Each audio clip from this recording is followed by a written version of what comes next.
Adam Grunewald from Lynk. In 2014, while working in Nairobi, I encountered a unique problem. A young woman named Ruth cleaned my apartment twice a week, and though she was lovely and very hardworking, Ruth would constantly ask for pay advances or more work. Unfortunately, I quickly realized that there were very few opportunities to reliably match Ruth with more clients. This frustration never left me, and in 2015, I quit my job at Google in order to start Lynk, to help Ruth and people like her find more work. The challenge that Ruth faced is common. The informal sector accounts for 80% of Africa's labor force. Access to these jobs are based on informal structures, with very few people formally applying for jobs or using tools like CVs and references. Instead, the vast majority of work is granted through informal connections and often sheer chance. This creates a situation of low wages, irregular work, and very few opportunities to grow in a career. So how can we solve this problem? I'm sure everyone in this room is familiar with the power of a tool like LinkedIn in order to help find jobs or employees.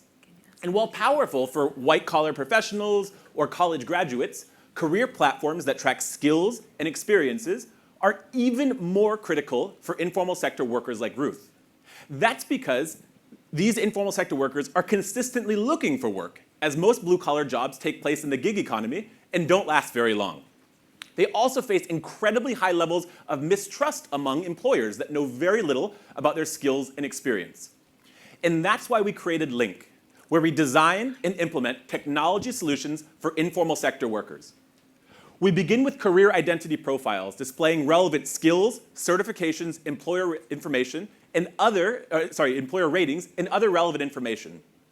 We then allow employers to make requests from over 72 categories, ranging from beauticians to plumbers to electricians. The system identifies workers with the relevant skills and allows them to bid for the job. Workers are able to participate whether they have access to the internet or through SMS or phone, meaning anyone can participate regardless of their level of access. The system uses automated processes in order to ensure that jobs run smoothly and to collect feedback when the job is finished. This feedback goes directly onto workers' profiles and helps good workers earn more work and higher pay over time.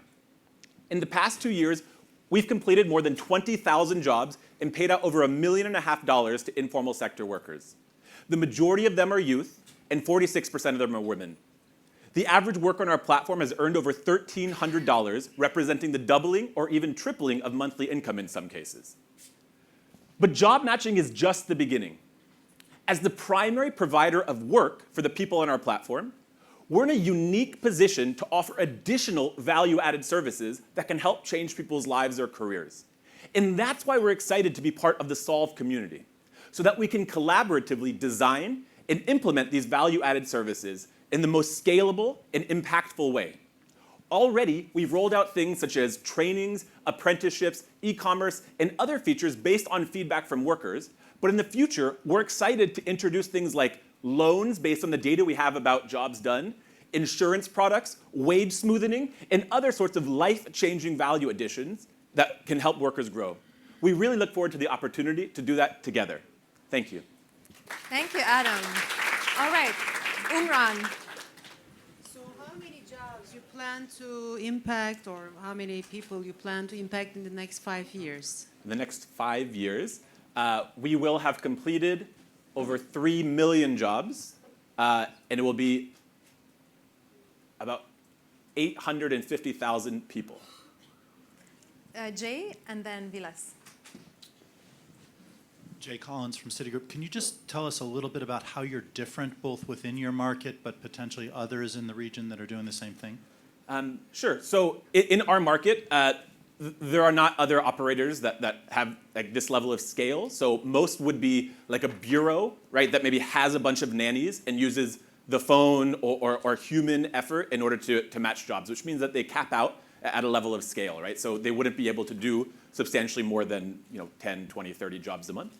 So I think this is one critical differentiator in the sector. I think the other one is we put a lot of effort, and this is also a differentiating factor from the West, into the verification of workers that join our platform. There's not like a Better Business Bureau or functioning licensing systems that say this is an effective plumber or this is not, meaning that we have to solve that problem. Whereas here in the US, someone can sign up online for TaskRabbit. In order to join our platform, we work directly with technical and vocational training schools.